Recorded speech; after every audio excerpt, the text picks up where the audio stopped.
We interrupt programming at the request of the National Weather Service to activate the North Texas Emergency Alert System. The National Weather Service has issued a tornado warning for southeastern Denton County until 10:30. A severe thunderstorm capable of producing a tornado is located near Flower Mound, moving northeast at 25 miles per hour. The storm has a history of producing 2-inch hail or larger in northwestern Tarrant County. This is a radar-indicated tornado warning, radar indicating enough rotation to produce a tornado in this storm. Flying debris can endanger anyone caught outside. Mobile homes can be damaged, destroyed. Stay away from windows. This storm will be near Highland Village and Copper Canyon around 9:50.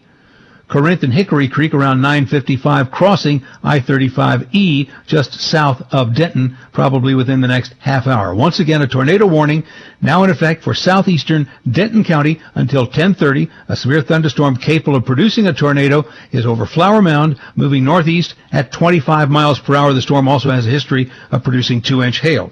All North Texas stations affected by this alert are requested to relay the preceding message.